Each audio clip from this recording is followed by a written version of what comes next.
नमस्कार विद्यार्थी मित्रांनो, आपण मराठी व्याकरणाचा अभ्यास करत आहोत. मराठी व्याकरणामधील वाक्याचे प्रकार हा घटक आपण अभ्यासत आहोत. वाक्याचे प्रकार सर्व अभ्यासून झालेले आहे. त्यानंतर वाक्य रूपांतर कोणकोणते प्रकार आहेत ते आपण इथं अभ्यासत आहोत. आजच्या पिरियडमध्ये काही शेवटचे एक 4-5 जे काही नियम आहेत वाक्य रूपांतराचे ते आजच्या या पिरियडमध्ये आपल्याला अभ्यासावायचं आहे. लिहून घ्या. लिहा.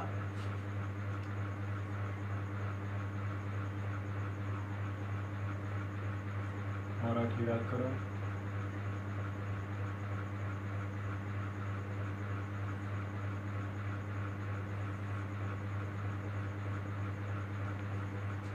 वाक्य रूपांतर.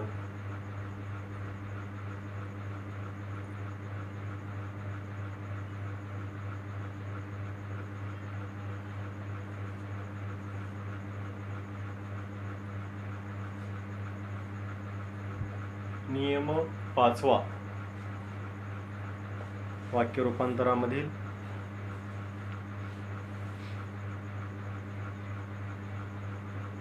आपण मागील पिरियडमध्ये वेगवेगळे काही प्रसंग निर्माण झाल्यानंतर कशा प्रकारचे ते वाक्य तयार होतात आणि आपण उभयान्वयी अव्ययाचे कोणकोणते आपण इथं शब्द आपण वापरू शकतो किंवा त्या शब्दांना किंवा उभयान्वयी अव्ययाच्या शब्दाला इतर जे दुसरे सुद्धा काही शब्द येतात तेही आपण काही या ठिकाणी त्याचा यूज करू शकतो का. आपण इथं इतर जे असणारे काही शब्द आहेत त्या शब्दांचाही आपण या वाक्यामध्ये वापर करतो का, याचा आपण इथं अभ्यास केलेला आहे.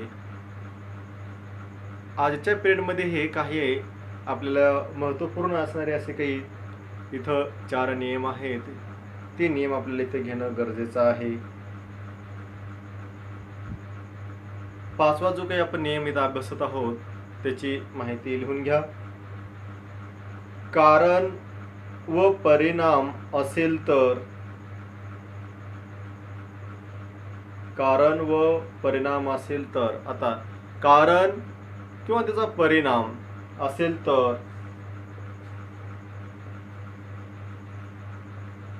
मुळे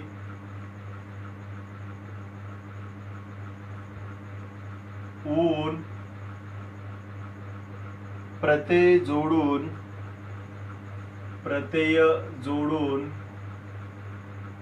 केवल वाक्ये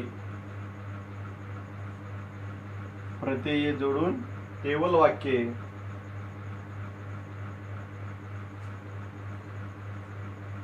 आणि व वापरून संयुक्त वाक्ये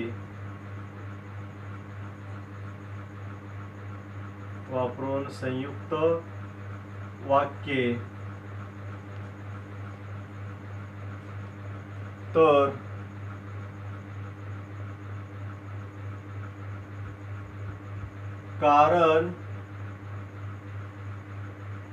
कारण की वापरून मिश्र वाक्ये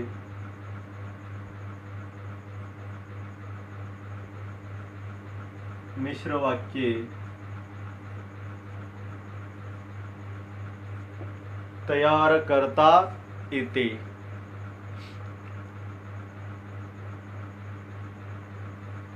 कारण व परिणाम असेल तर मुळे ऊन हे प्रत्यय वापरून किंवा जोडून केवळ वाक्य बनवता येऊ शकतं. त्यानंतर आणि व वापरून संयुक्त वाक्ये तर कारण की वापरून मिश्र वाक्ये करता येते. अशा प्रकारचे आता काही उदाहरणं आपण इथं लिहून घेऊया.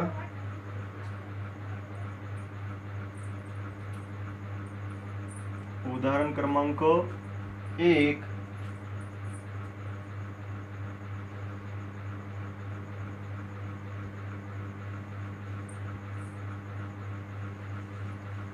विठ्ठल परीक्षेत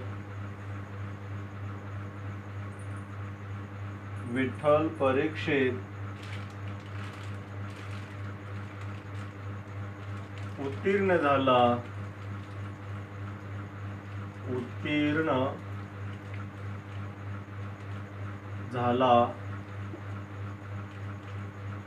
विठ्ठल परीक्षेत उत्तीर्ण झाला त्याने प्रामाणिकपणे अभ्यास केला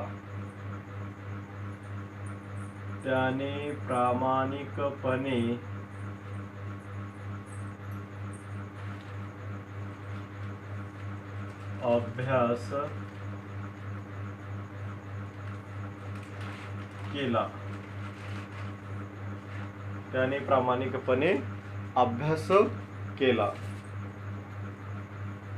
विठ्ठल परीक्षेत उत्तीर्ण झाला पूर्णविराम त्याने प्रामाणिकपणे अभ्यास केला असं हे वाक्य आहे. आता आपण माहिती किंवा जो काही पॉइंट आपण इथं अभ्यासत आहोत यामध्ये कारण व परिणाम असेल तर मुळे किंवा ऊन हे घेऊन वाक्य आपल्याला इथं केवळ प्रयोगीचं बनवायचं आहे. त्यानंतर आणि व वापरून संयुक्त वाक्ये कारण की वापरून मिश्र वाक्ये या ठिकाणी अशा प्रकारचं तयार करता येऊ शकते.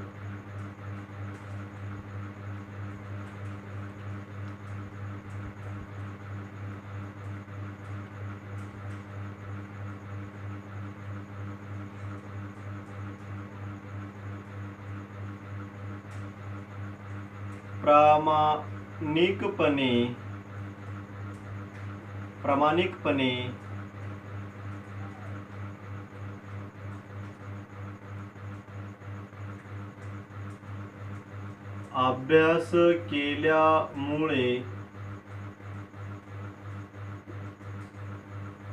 अभ्यास केल्यामुळे प्रामाणिकपणे अभ्यास केल्यामुळे किंवा प्रामाणिकपणे अभ्यास करून असंही घेता येतं. करून किंवा करून असं लिहा. केल्यामुळे किंवा करून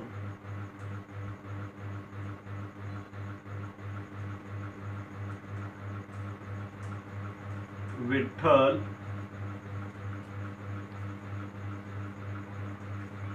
परीक्षेत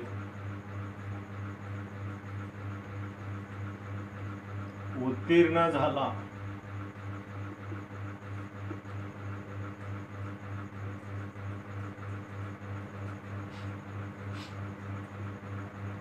हे केवळ वाक्य इथं आपण तयार केलो.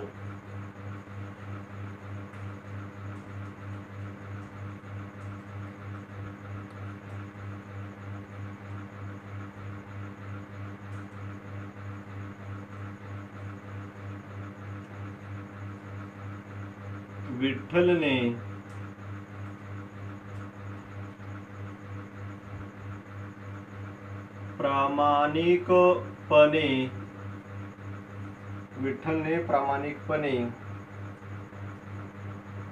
अभ्यास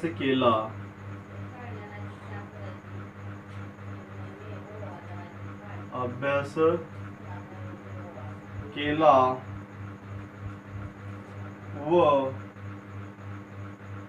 वापरू शकतो किंवा आणि सुद्धा आपण इथं वापरू शकतो. दोन्हीपैकी कोणतेही एक. व आणि परीक्षेत उत्तीर्ण झाला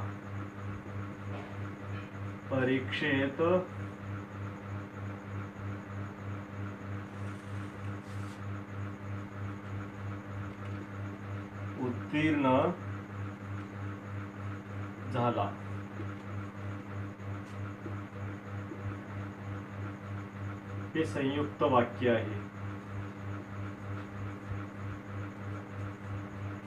संयुक्त वाक्य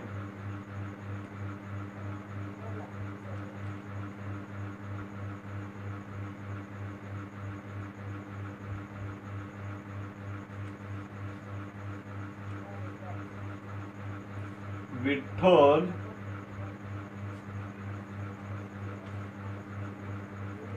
परीक्षेत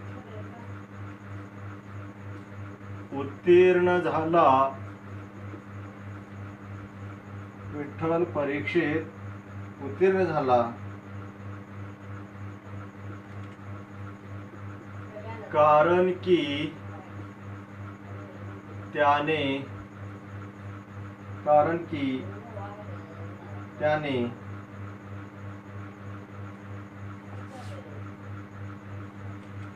प्रामाणिकपणे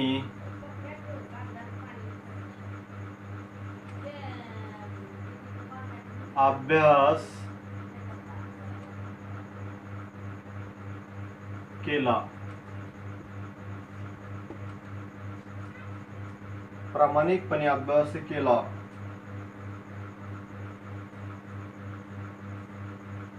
मिश्र वाक्याचे हे उदाहरण आहे.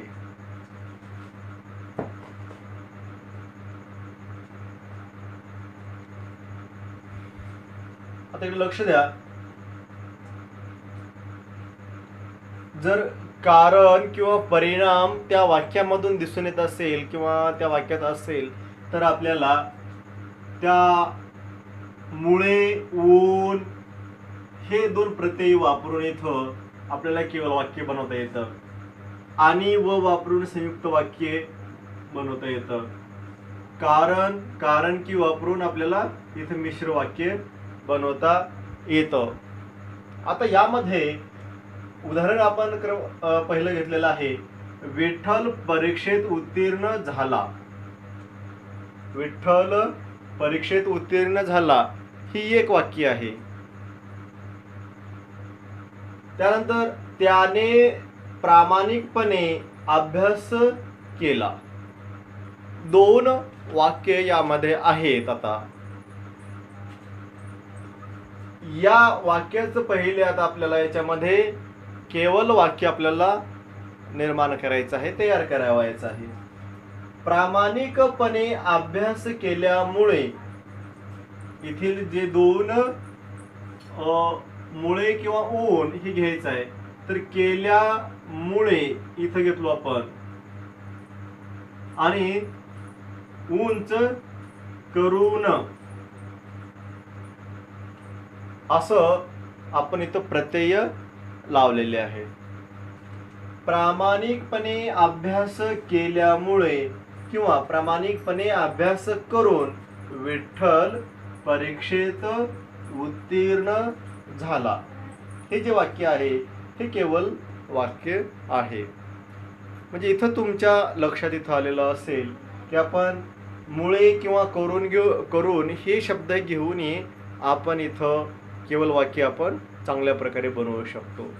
आता हे अ घटक झाल्यानंतर किंवा अ वाक्य, तर आता ब जे आहे, विठ्ठलने प्रामाणिकपणे अभ्यास केला व किंवा आणि परीक्षेत उत्तीर्ण झाला, अशा प्रकारचं आहे. म्हणजे विठ्ठलने प्रामाणिकपणे अभ्यास केला आणि परीक्षेत तो उत्तीर्ण झाला. हे झालं संयुक्त वाक्य. व आणि वगैरे अशा प्रकारचे जे काही उभ्यानव्य अव्यय जे काही शब्द आहेत यांनी जोडून जे वाक्य निर्माण त्याला आपण संयुक्त वाक्य असं म्हणतो. ब च्या नंतर आता तिसरं आहे जे क. विठ्ठल परीक्षेत उत्तीर्ण झाला कारण की त्याने प्रामाणिकपणे अभ्यास केला. हे मिश्र वाक्याचं उदाहरण आहे. कारण की हे इथं शब्द उभ्यानव्य अव्ययाची जोडून आपण इथं मिश्र वाक्य आपण इथं तयार केलेलं आहे. विठ्ठल परीक्षेत उत्तीर्ण झाला कारण की त्याने प्रामाणिकपणे अभ्यास केला. तो प्रामाणिकपणे अभ्यास केल्यामुळे परीक्षेमध्ये उत्तीर्ण झाला, अशा प्रकारचा जो अर्थ आहे या वाक्यामधून आपल्याला बोध होतो. आणि हे जे वाक्य आहे ते मिश्र वाक्य, म्हणजेच आपण केवल वाक्य, त्यानंतर संयुक्त वाक्य आणि मिश्र वाक्य हे एक दिलेल्या उदाहरणावरून आपण तिन्ही प्रकारचे वाक्य आपण इथं तयार करू शकतो. नंतरचा दुसरा जो नियम आहे तोही नियम आपण इथं अभ्यासूया.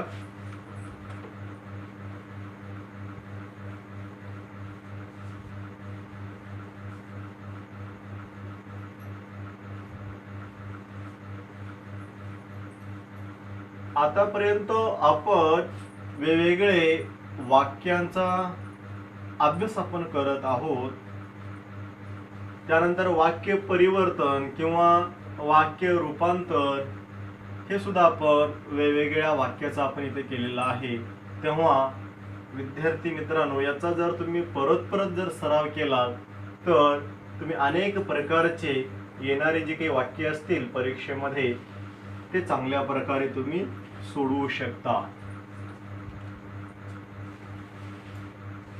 हे जे आपण इथं नियम अभ्यासत आहोत हे लक्षपूर्वक आपण जर याचा सराव केलो तर खूप चांगल्या प्रकारचे आपण इथं उदाहरणं किंवा येणारे वाक्य वगैरे परिवर्तन करू शकतो, वाक्याचं रूपांतर करू शकतो आपण. आता 6वा नियम आहे आपल्याला लिहून घ्यावायचा आहे. पहिल्या कृतीवर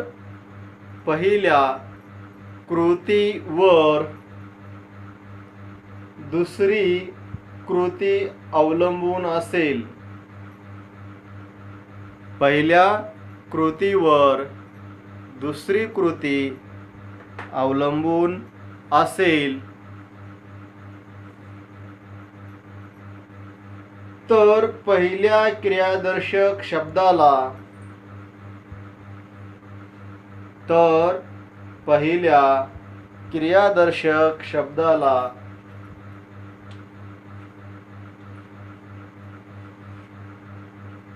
ऊन प्रत्यय जोडून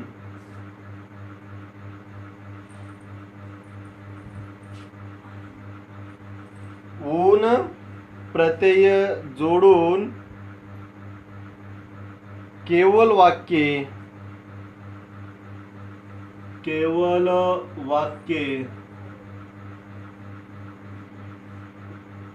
ऊन प्रत्यय जोडून केवल वाक्य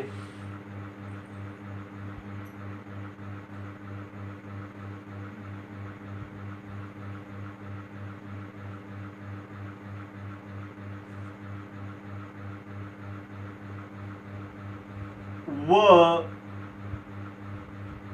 आणि वापरून संयुक्त वाक्ये बनवता येते. ऊन वापरून केवल वाक्ये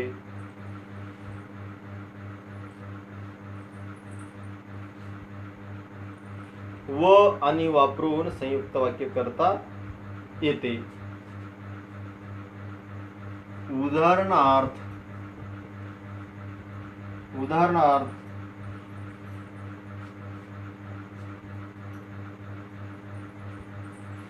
रामूने काठी घेतली.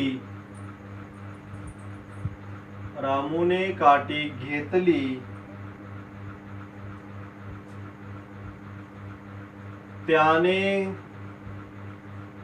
कुत्र्याला झोडपले.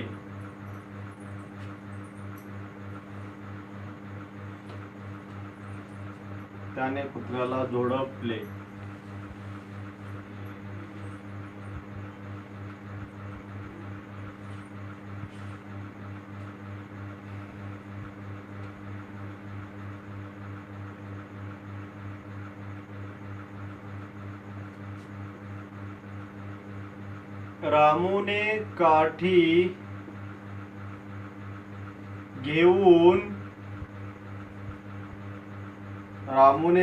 घेऊन कुत्र्याला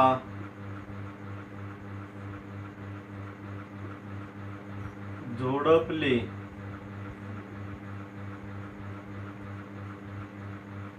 हे केवल वाक्य आहे. रामूने काठी घेऊन कुत्र्याला झोडपले हे जे वाक्य आहे तर हे वाक्य केवल वाक्य आहे.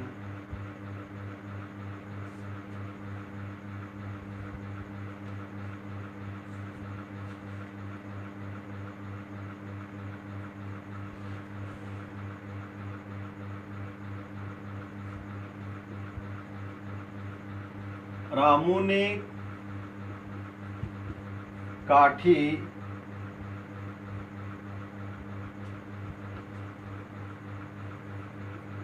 घेतली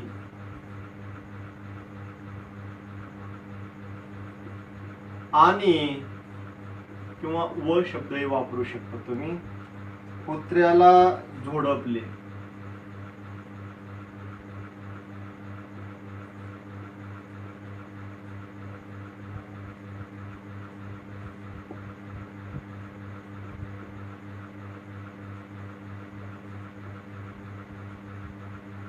हे झालं संयुक्त वाक्य.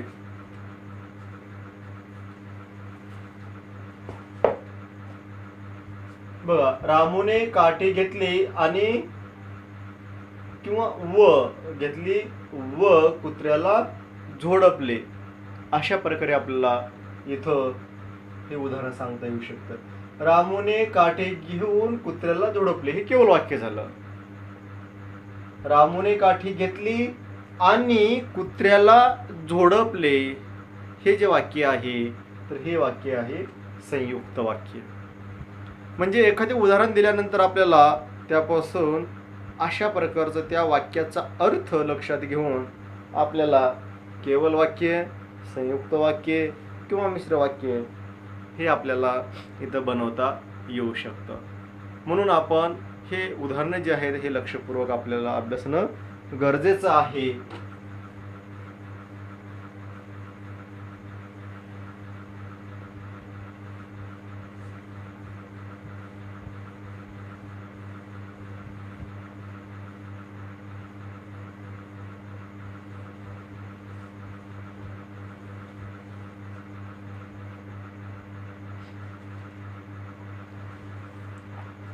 सहाव्या नियमाच्या नंतर सातवा नियम आपण इथं घेऊया.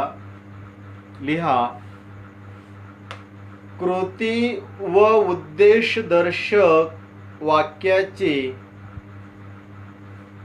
कृती व उद्देशदर्शक वाक्याचे केवळ वाक्य करण्यासाठी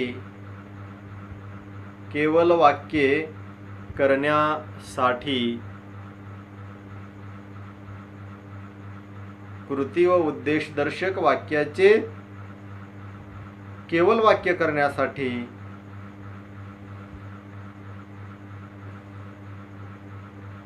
उद्देशदर्शक क्रियापदाला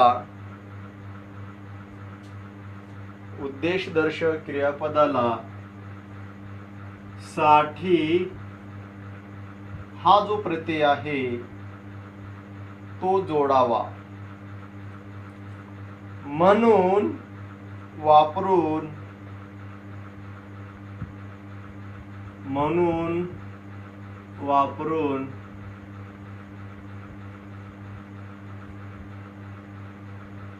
मिश्र वाक्य तयार करावे किंवा करता येते.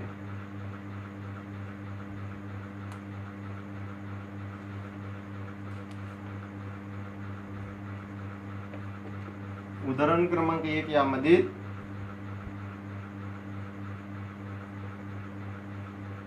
आमचे शरीर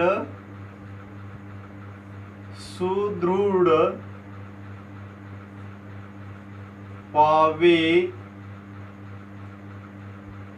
आमचे शरीर सुदृढ व्हावे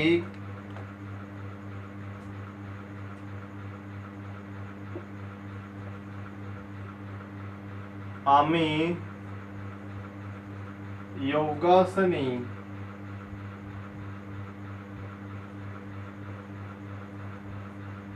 करतो.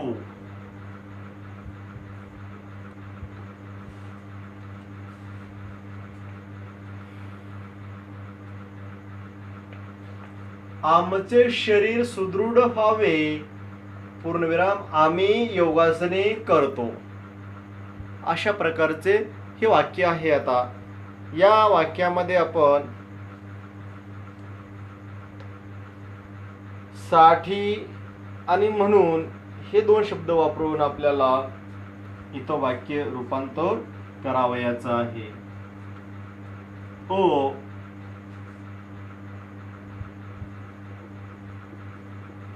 शरीर सुदृढ होण्यासाठी शरीर सुदृढ होण्यासाठी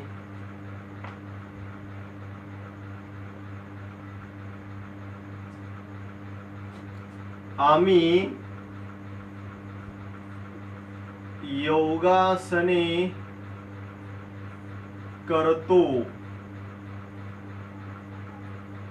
केवळ वाक्य इथं झालेलं आहे. शरीर सुदृढ होण्यासाठी आम्ही योगासने करतो.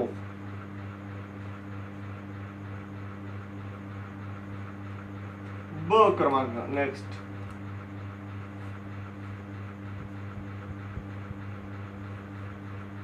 आमचे शरीर सुदृढ व्हावे म्हणून आम्ही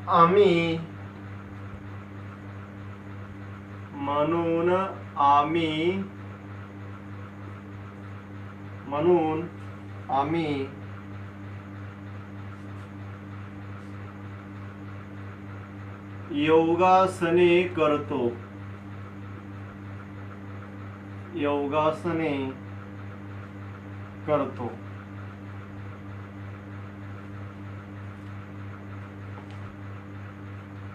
आमचे शरीर सुदृढ व्हावे आम्ही योगासने करतो. तर यामध्ये शरीर सुदृढ होण्यासाठी आम्ही योगासने करतो. आपण इथं साठी हा शब्द जोडून केवल वाक्य आपण इथं बनवलेलं आहे. आमचे शरीर सुदृढ व्हावे म्हणून आम्ही योगासने करतो. आमचे शरीर सुदृढ व्हावे म्हणून आम्ही योगासने करतो.